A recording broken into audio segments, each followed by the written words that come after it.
Every single time you recall a memory, your brain rewrites it. But the strangest part? Simply walking into another room causes your brain to intentionally delete what you were just thinking about. When you recall an event, you don't just read a file, you rewrite it. In 1974, Elizabeth Loftus and John Palmer showed participants a video of a car crash and asked how fast the cars were going when they either smashed or hit each other.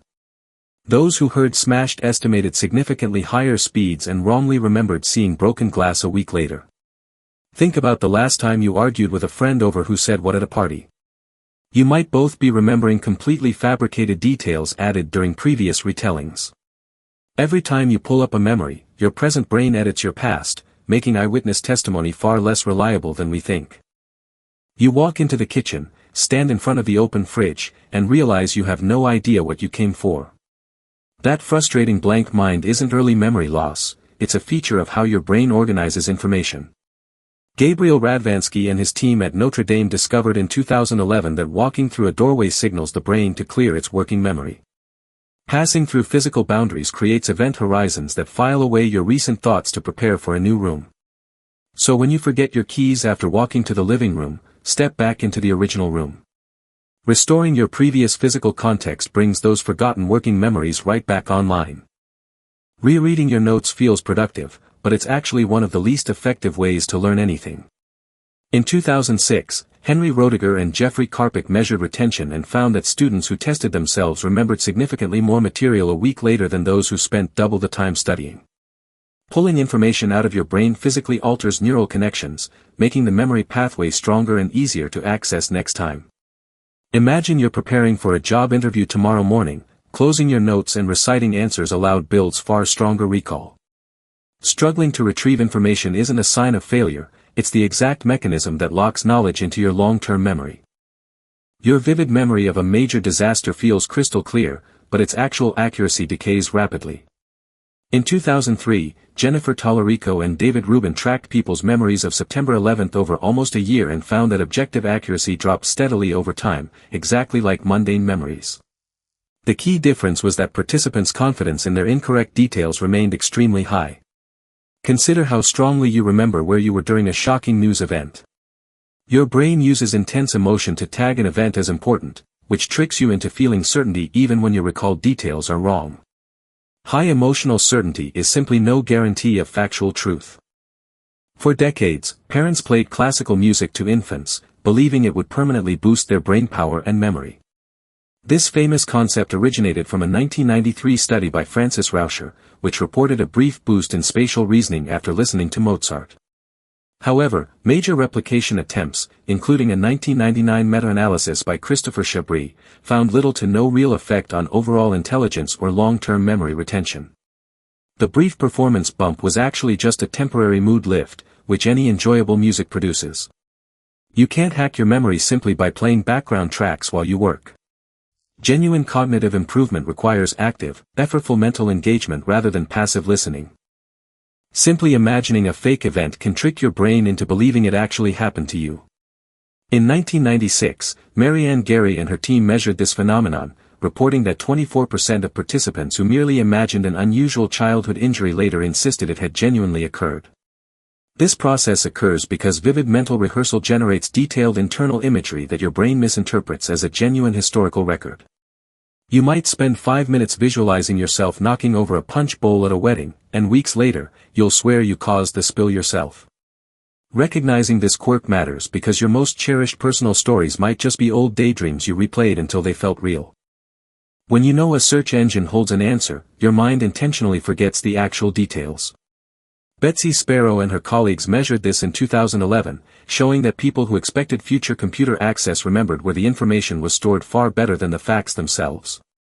However, subsequent replication attempts have yielded mixed results, with meta-analyses showing the effect heavily depends on task difficulty. Your brain essentially treats your smartphone as an external hard drive, offloading storage space to save cognitive energy. You might instantly forget a friend's phone number because you know it rests safely in your contacts list. This shift matters because constantly relying on digital tools fundamentally changes what your memory chooses to hold. You can intentionally suppress a specific memory just by actively refusing to think about it when prompted. In 2001, Michael Anderson and Colin Green measured this by training participants to deliberately block specific word pairs from conscious thought whenever a trigger appeared. Their results showed that repeated executive control over a memory systematically reduced later recall below baseline levels. Your prefrontal cortex directly inhibits hippocampal activity, effectively pushing unwanted thoughts below the surface of awareness.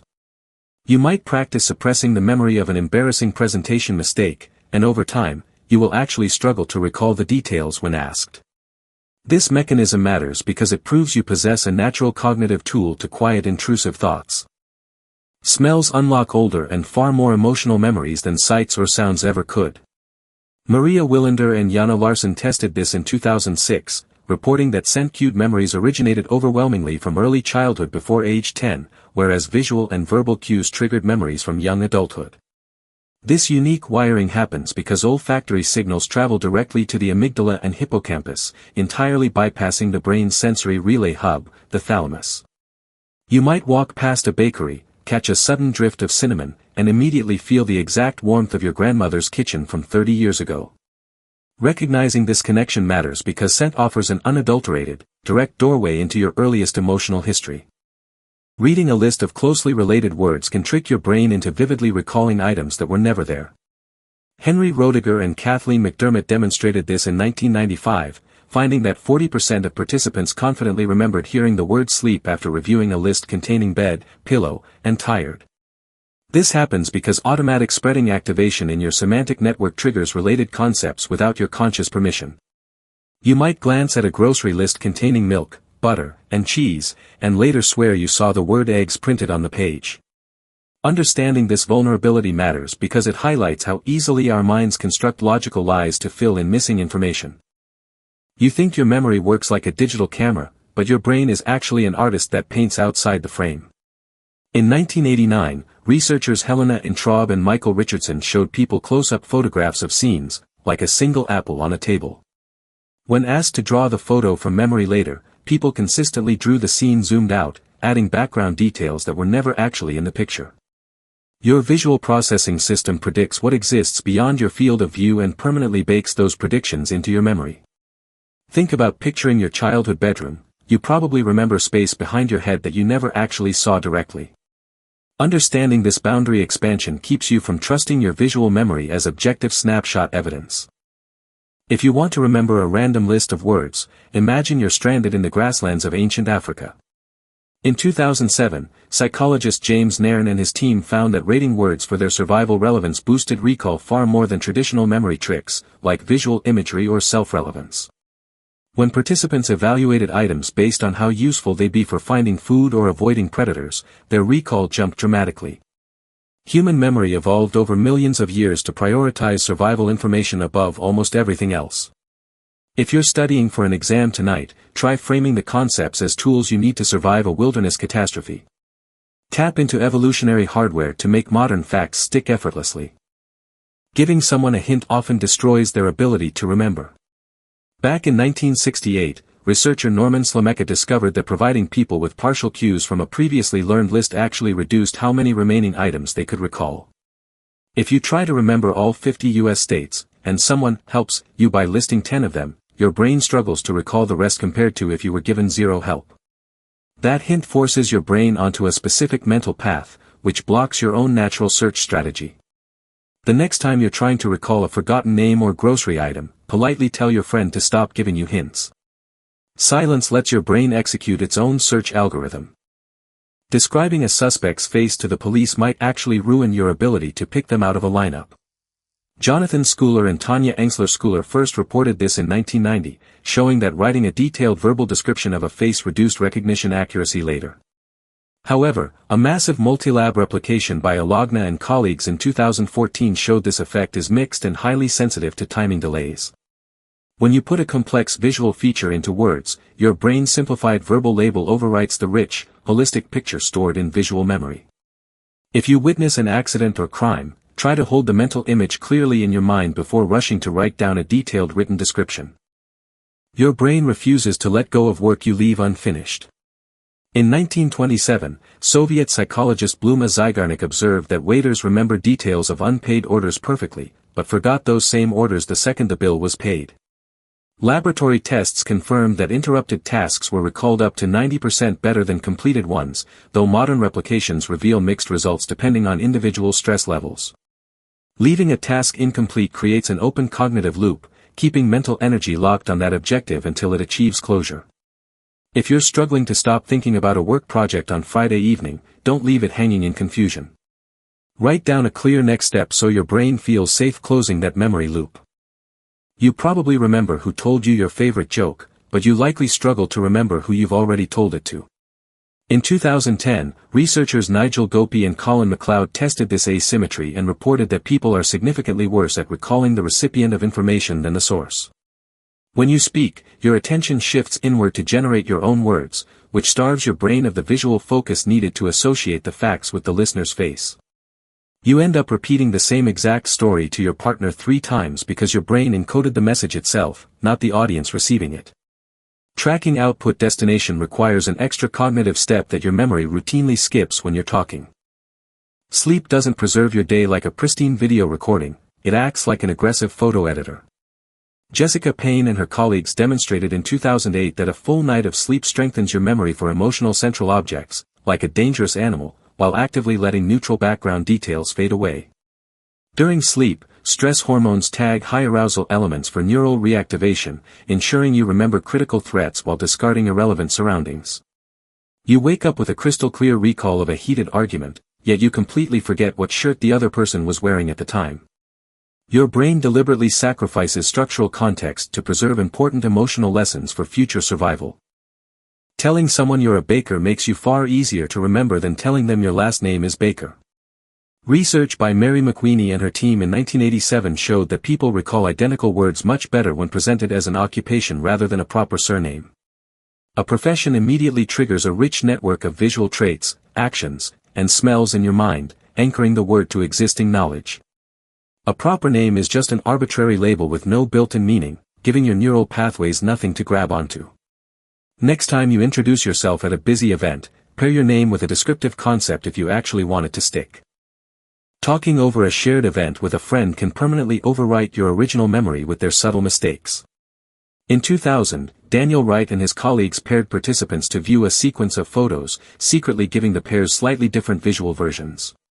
After discussing what they saw together, 79% of participants adopted false details introduced solely by their partner into their own individual memory tests. Your brain blends social consensus with personal observation to keep your narrative aligned with your peer group. When a coworker insists a big meeting happened on Tuesday, your brain quietly alters your own recollection to match their confidence.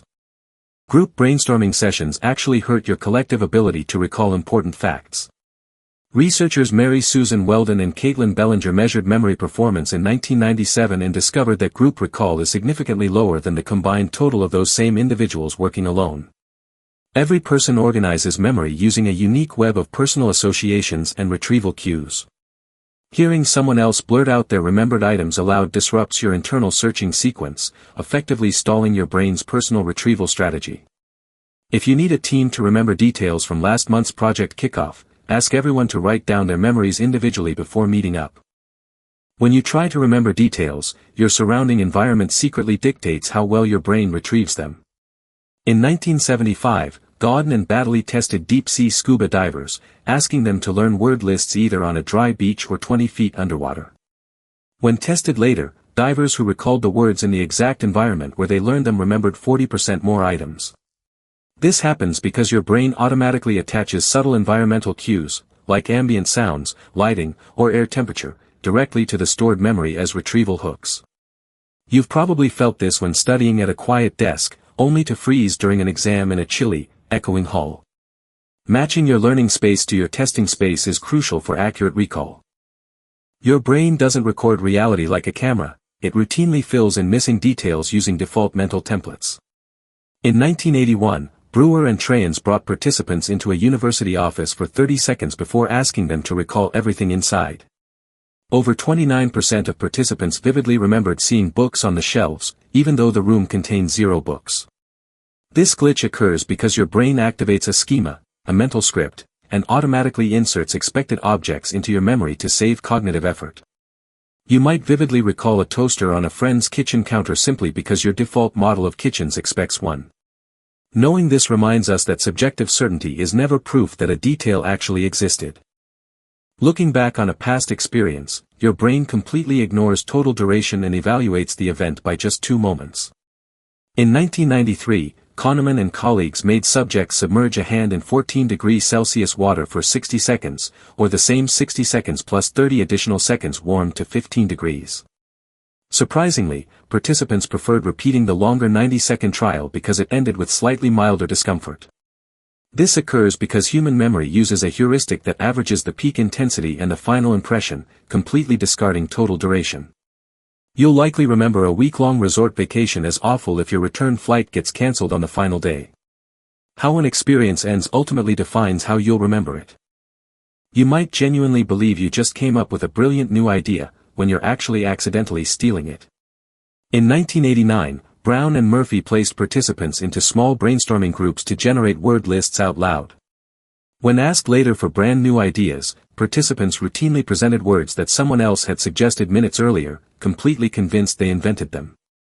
This phenomenon, known as cryptomnesia, occurs because your brain stores the raw factual detail while rapidly losing the contextual tag identifying the true owner. You might confidently pitch a clever marketing slogan at work, totally unaware your coworker said it yesterday. Our sense of sudden inspiration is frequently just a failure to track where a memory came from.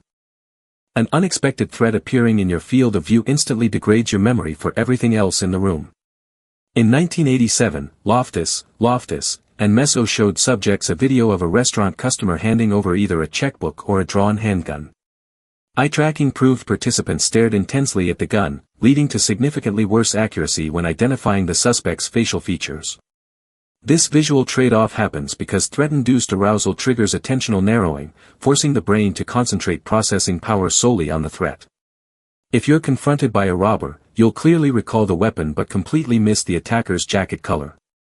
Extreme focus on immediate danger leaves severe blind spots in your memory of a crime. You might assume people who remember every single day of their lives are immune to memory tricks, but that is simply not true. Lawrence Patihas and colleagues showed in 2013 that individuals with highly superior autobiographical memory are just as prone to forming false memories as everyone else. When researchers exposed these rare memory prodigies to subtle misinformation about news footage, 70% of them incorrectly remembered seeing non-existent footage of United Flight 93. Your brain does not record life like a video camera, no matter how sharp your recall feels. You might vividly remember a childhood family vacation down to the shirt you wore, yet still misremember key details because your brain reconstructs the scene every time. Confidence in a memory is never proof of its absolute truth. Studying only half of a topic can actually make you forget the rest faster than if you had studied nothing at all. In 1994, Michael Anderson and his team demonstrated a phenomenon called retrieval-induced forgetting. When participants repeatedly practiced recalling specific words from a category like fruit, their ability to remember other unpracticed words from that same category dropped significantly below baseline levels. Your brain's executive control actively suppresses competing memories so the target fact can surface without interference. Imagine cramming only the capitals of European nations for a quiz, only to realize you suddenly cannot name the major rivers in those same countries. Smart studying requires reviewing whole concepts together, because targeted recall actively wipes out neighboring facts. Which of these memory quirks have you caught your own brain doing recently?